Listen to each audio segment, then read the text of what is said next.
Teamwork isn't just nice to have in business, it's the undisputed competitive advantage. When your team members work as a unified force, your whole operation benefits through higher productivity, thriving creativity, and unstoppable momentum. Welcome to the Impactful Teamwork Podcast, where we share with you strategies and tactics to help you develop game-changing teams so that you and your business can make a real difference in the world.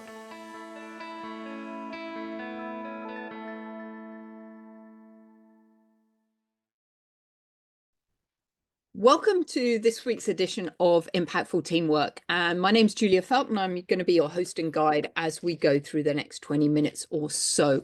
And today I wanted to revert to a subject that we haven't spoken about for a long time. And it's one I'm super passionate about. And this is about what we can learn from nature to improve business and leadership. And I was reviewing the recent episodes. I was like, oh my gosh, we haven't spoken about nature for so long. And I know that's a topic that really resonates with a number of you. So I wanted to make sure that we delved back into this subject. And I was inspired to do this because somebody that I really follow is a lady called Dr. Kathy Allen, and she's written an amazing book called Leading from the Roots, which is all about what we can learn from nature. Because I think we can all agree that in leadership and organizational development, a paradigm shift is emerging.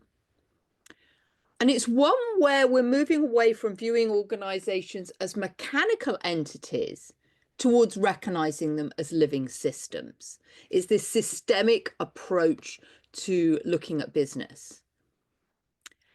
And I believe that this transformation is crucial in the 21st century because we know we live in a world that is very uncertain, but also it is very disruptive and it's very multifaceted. And there's so much interconnectivity happening that we can't just look at everything through a single lens. We've got to really look at it in this way of how one area impacts another. So I believe that nature provides us a great blueprint on how to lead our businesses. And if you're not familiar with my book, Unbridled Business, Unlocking Nature's Wisdom to Reinvent Leadership, I would really signpost you to that because that's a book that I wrote that I was inspired to write because of the way that I saw that businesses were no longer fit for purpose. We needed a new model, and I believe that new model existed in nature. And I think what's interesting in nature is that nature is very dynamic, but it embraces the unpredictability that's going on in there. And nature also has patterns of coherence. And it's in these larger patterns and cycles that we can really help create a blueprint for how we can work together. So what does that mean? Natural systems are dynamic, they're filled with energy, they're capable of self-organization and evolution. So as leaders, we really want to understand that we can shift our approach from exerting control to unleashing potential. And how do we do this? The key lies in recognizing and harnessing the inherent energy and creativity within the organization. And when we adopt this kind of living system mindset, this encourages us to ask different questions. And as leaders, it is really important that we have a healthy curiosity about what is going on. And when we've got a healthy curiosity, then we ask different questions. And that's why healthy curiosity is one of the main pillars of the Unbridled Teamship Roadmap. So when we adopt this living system mindset, or as leaders, we stop seeking control and we really focus on how can we identify and unleash the hidden talents and energies within our teams and organizations. And what does that result in? That results in more engagement, innovation, and a much more productive environment. And what that means is when we start thinking about a business as a living system, we really start to change our relationship with it. It requires us to focus on the interconnectivity within the business, the mutual dependence, and the quality of relationships both in and outside the organization. And so we start designing organizations to support life and contribute positively to future generations.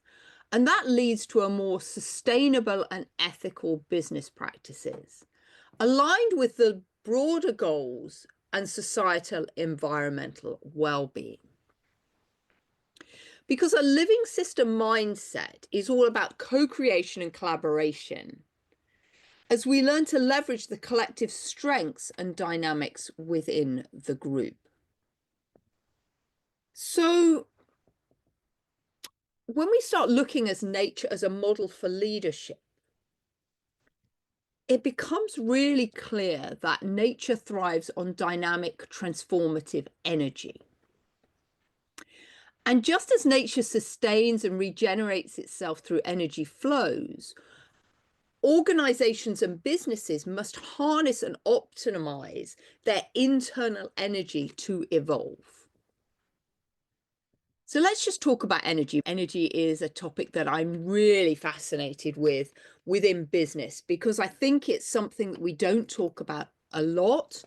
And when we're looking to harness the energy of our people, that's what unleashes this superpower of teamwork. So energy is the foundation of effective leadership. And when we can harness and direct our energy and that of our people, we can create momentum, inspire action, and sustain growth. And we only just have to look at some powerful lessons that exist in nature. For example, the ocean. The ocean teaches us about adaptability and rhythm. The waves build strength, crest, and recede. And they remind us to honor the cycles of effort and rest. And if I'd like to signpost you to a podcast edition we did just before Christmas, when we were all talking about how we need to rest and restore in the winter months. So when we understand our businesses as a living system that is dynamic and continually evolving and filled with energy, the role then of a leader becomes that of how do we manage and use this energy to its best advantage. And I think as leaders, the right strategy is helping our team members transform the energy that exists within the organization so that we can better adapt and respond to the external environment. And the energy within the organization speeds up and adapts when we make information and feedback available to every team member and articulate why the adaptation is necessary for the organization and its team members. So this goes back to the topic of what's in it for me. And this is the conversation I was having with one of my clients the other day. They wanted to implement change into the organization, but there was a danger that they were forcing the change on people. Now, nobody wants that. And this is why over 70% of change initiatives fail. And I explained and talked with this leader about how we needed to think about, for his team members, what's in it for them.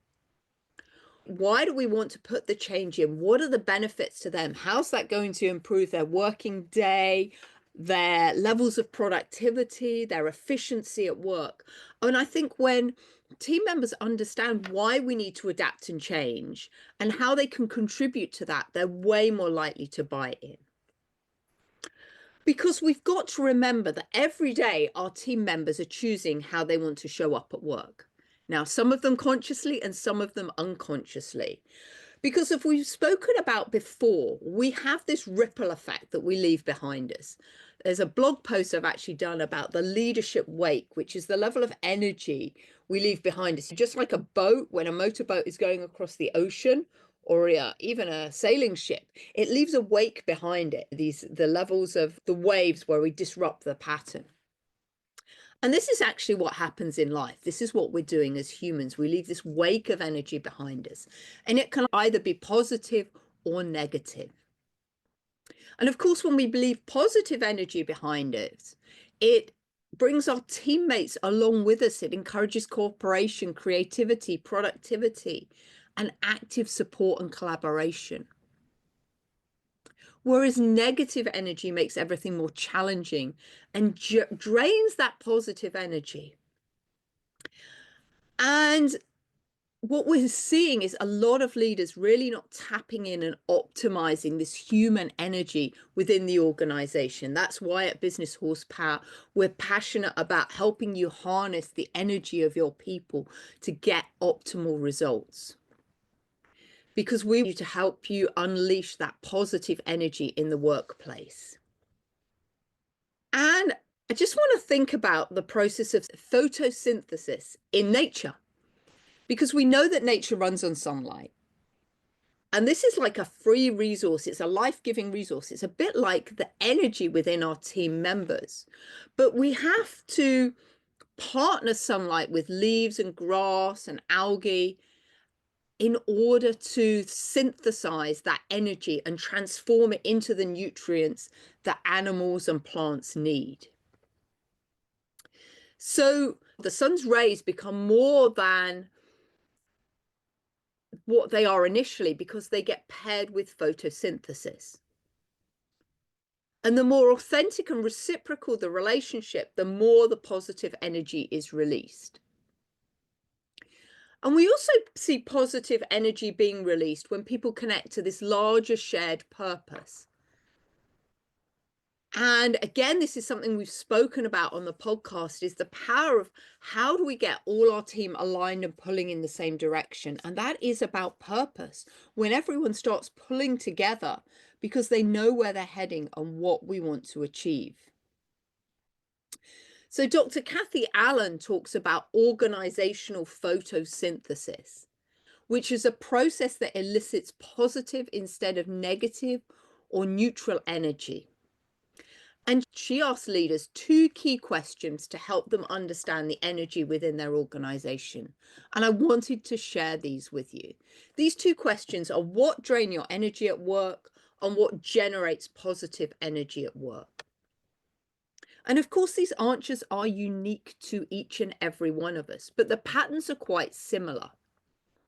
Because generally, as we might assume, positive energy is generated when people feel their work is meaningful and serves a higher purpose. And when strong beneficial relationships exist with their co-workers and partners. And also strong positive energy exists when people find the work slightly challenging and it solves a problem and they feel important. If we go back to getting into a flow state, we need a certain amount of challenge in order to get us into that flow state, that state of optimal work. And of course, conversely, conflict and tension between team members reduce positive energy. Repetitive, meaningless tasks drain energy. And when team members aren't acknowledged by their boss or even ignored, they don't feel a sense of belonging to the organization. And there was a statistic I shared on a previous podcast. I think, if I remember correctly, it was something like 40% of people would rather be acknowledged by their boss and given some negative feedback than to be ignored at all. So this is our need for belonging. So what does it mean? It means that there's a direct correlation between the quality of energy within the organization and its overall health.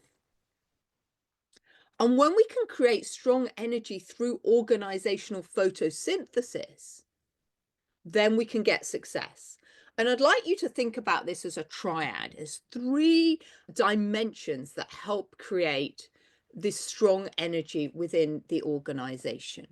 And they are authentic relationships, reciprocity, and a shared higher purpose. So authentic relationships are created when we bring our true self to work, and that creates the foundation for positive energy exchange. So what does that mean? It means that we need to reveal the heart.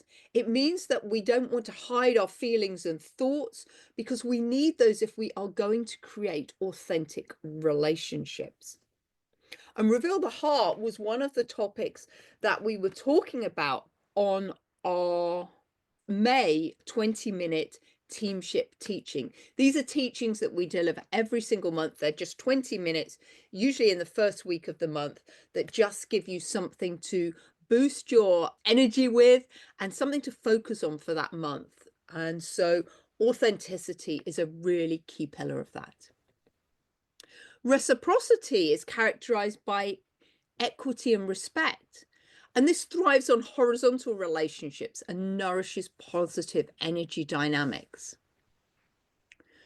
And what we see is somebody who operates with a kind of power over us diminishes our reciprocity and authenticity. So rather than power over, we want to work power with our team, to collaborate with them. And then a shared higher purpose transcends conventional missions and drives team members to find meaning and connection in their work. And this higher purpose extends beyond the boundaries of the organization and influences the organization, the community, and the planet. And I was really fortunate when I was at the Reinvention Summit the week before last in Dublin that we heard from the chairman of Patagonia. And there is a company that is really driven by a higher purpose. Everything they do, they talked about not being sustainable, but responsible. They feel they have a responsibility for the planet and they want to do everything within their power to ensure they leave a minimal footprint behind so that the earth is not impacted by what they do in any type of negative way. And it was so interesting listening to this chairman about how he was talking about how values absolutely drive everything within Patagonia. So how do we create this positive energy within our organizations? Of course, the irony is we actually create positive energy by letting go of things. What are the things we need to stop doing? Because nature initiates and sustains and then releases what no longer fits form to function. So nature learns to let go of things. The trees let go of the leaves in the autumn. So when nature lets go, it frees up energy and resources to reorganize and explore the next adaptation of life. And it's a constant cycle that allows nature to reorganize itself and the larger system to support future life. But the problem is in organizations, we tend to hold on to old ways of thinking and acting. And at some point, these conventional ideas are no longer fit for the organizational world we live in. And this is why we need to embrace reinvention. Because nature would release the practices as soon as they were no longer fit for purpose. But as I said, in the human world, we tend to hold on to what's worked in the past is going to work in the future. And we've seen a number of companies that have done that in the past, and it has resulted in their demise. They haven't been able to let things go and reinvent in order to thrive in the future. And when we do let things go, we create more positive energy and we actually thrive in the longer term. And of course, the conundrum here for many business leaders is that we have to give up things like prioritizing short-term profits over longer-term sustainable goals. And Patagonia is such a great example of a company that's done that. But of course, the challenge is that we are still living in a society where many companies are measured on the stock exchange every 90 days. And this actually stops us looking at the longer picture. Nature is always looking at the larger picture that's out there and what's happening. and playing to the longer game, the game to survive and thrive. And when we look at the horse herds, we talked about this before, horse herds have existed for 55 million years. And you only have to look at the evolution of the horses from really tiny and how they've adapted and changed through the many years. They've continually reinvented themselves to adapt to the situation around them. So my invitation to you and what we can learn from nature is how can we let go of old ideas and habits and reorganize our thinking so that we design, lead, and manage our organizations to regenerate? Because the regeneration adds vitality and resilience, and that benefits the whole and not just our own organization. So we've covered a lot there today, but I think that really, if I was to sum this up in a couple of sentences, it's this. Nature understands the power of energy. It understands that sometimes you need to let energy go and sometimes you need to harness energy. So my invitation to you this week is how can you harness the energy of your people and create this really positive energy vibe in your organization so that your organization continue to grow and thrive?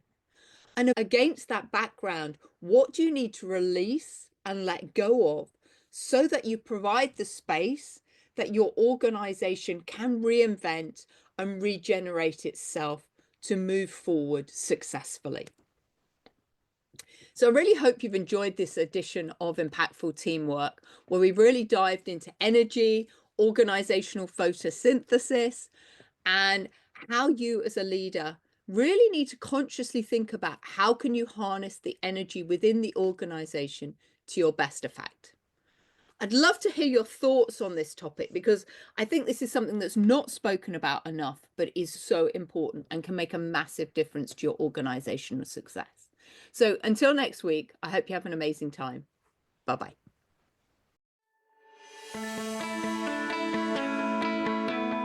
Thanks for listening to the Impactful Teamwork podcast. Please stay tuned for future episodes and do subscribe wherever you get your podcasts.